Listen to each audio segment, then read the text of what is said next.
অনেকের কাছেই ইংলিশ শেখাটা একদম কঠিন ব্যাকরণ বই মুখস্থ করা, কিন্তু আমি বলবো একদমই তা না। ইংলিশও হতে পারে অনেক বেশি ইন্টারেস্টিং যদি আপনি সেটা সঠিক উপায়ে শিখতে পারেন। আমার আজকের ভিডিও আন্ডার 10 এবং টিন এজের সকল স্টুডেন্টদের জন্য যারা ইংলিশ শিখতে চায় মজার ছলে ছলে। তো আমি আজকে 3টা বই সাজেস্ট করব যা তোমাদের জন্য অনেক বেশি হেল্পফুল হবে, কারণ তোমাদের বয়সটি আসলে ইংলিশ শেখার একদম প্রাইমারি একটা বয়স, যে বয়সে আমাদের সবারই ইংলিশের প্রতি একটা ভয়ঙ্কর ভয় কাজ করে। তো এই 3টা বইয়ের মাধ্যমে তোমরা তোমাদের ইংলিশ জার্নিটাকে একদম সহজভাবে শুরু করতে পারবে। তো প্রথমেই আমি বলবো শার্লট ওয়েব নিয়ে, যা ইবি হোয়াইটের লেখা। তো এই বইটা খুবই ইন্টারেস্টিং একটা বই। এই বইটা হচ্ছে একটা মেয়ে, একটা পিগ বা আমরা বাংলা ভাষায় যাকে বলি শূকর, এবং একটা মাকড়সার গল্প। তো এখানে তোমরা দেখবে যে ফ্রেন্ডশিপ কত বেশি ইম্পর্টেন্ট। মূলত ওদের একজন আরেকজনের জীবনে ফ্রেন্ডশিপের ভূমিকা এবং ফ্রেন্ডশিপের ইম্পর্টেন্সটাই তুমি এখানে ফিল করবে। ওদের পারস্পরিক হেল্পের কারণে একজন আরেকজনের জীবন কিভাবে চেঞ্জ হতে থাকে এবং কিভাবে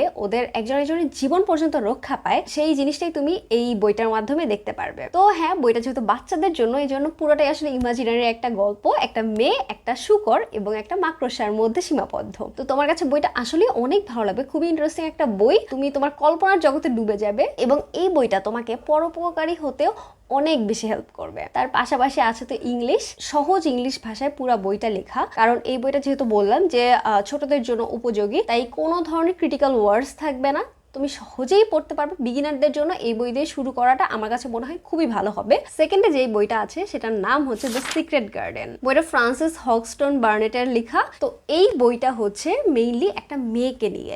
শুরুতে দেখা যায় ওর জীবন আসলে খুবই ডিফারেন্ট থাকে এবং সময়ের সাথে সাথে পারিপার্শ্বিক অবস্থা বদলের কারণে বা ওর এনভায়রনমেন্ট চেঞ্জ হওয়ার কারণে ওর জীবন যে কিভাবে টার্ন ওভার করে এবং কিভাবে ও একটা ব্যাড ম্যানার্ড, ইললিটারেট অথবা ইল ম্যানার্ড গার্ল থেকে কিভাবে একটা সুইট কাইন্ড একটা মেয়ের মধ্যে রূপান্তরিত হয়, এই জিনিসটার এই ট্রানজিশনটাই আমরা দেখতে পারবো এই বইটাতে। বইটা খুবই সাবলীল এবং সুন্দর ভাষায় লেখা। এবং এই বইটা থেকে তুমি কি শিখবে? এই বইটা থেকে তুমি শিখবে যে কিভাবে পারিপার্শ্বিক অবস্থা বদলের কারণে, পারিপার্শ্বিক মানুষের সহযোগিতা আসার কারণে একটা মানুষ কিভাবে চেঞ্জ হয়ে যেতে পারে, একটা মানুষের নেগেটিভিটি কিভাবে পজিটিভিটিতে রূপান্তরিত হতে পারে, সেই জিনিসটা এই বইতে তুমি শিখতে পারবে। এই বইটা তোমাকে শেখাবে কাইন্ডনেস কত বেশি ইম্পর্টেন্ট জীবনে, এবং মানুষের সাপোর্টও যে কত বেশি ইম্পর্টেন্ট, কত বড় ভূমিকা পালন করে মানুষের জীবনে, এই জিনিসটা এই বইটাতে শেখাবে। এই বইটার ইংলিশও খুবই সহজ, খুবই স্পষ্ট, এবং এখানকার ওয়ার্ডগুলো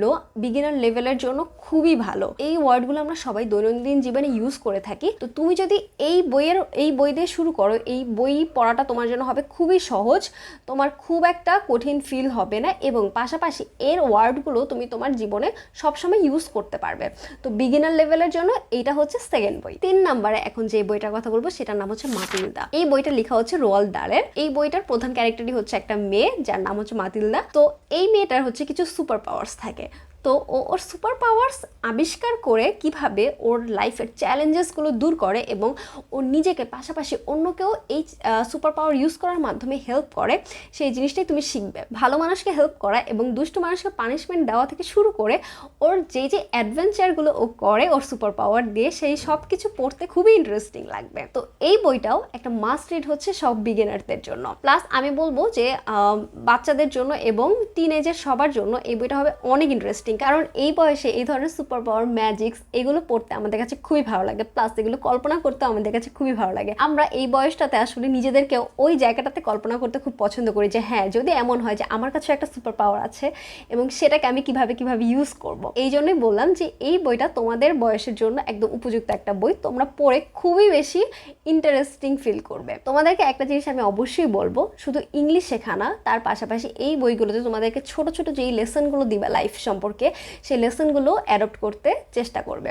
কারণ এখানে ভালো মানুষ হওয়া এবং আমরা কিভাবে মানুষদের হেল্প করতে পারি, মানুষের ভালোর জন্য তাদের হেল্প করতে পারি, প্লাস আমাদের আশেপাশের এনভায়রনমেন্ট কিভাবে আমরা চেঞ্জ করে সেটাকে নিজেদের জন্য পজিটিভ বানাতে পারি, এই সব কিছু এই বইগুলো আমাদেরকে শেখায়। তো এই জন্যই এই 3টা বই সাজেস্ট করা, যেগুলো আসলে শুধুমাত্র ইংলিশ না, তোমাদেরকে একটা ভালো মানুষ হতেও সাহায্য করবে। তো এই হচ্ছে আমার 3টা বইয়ের সাজেশন।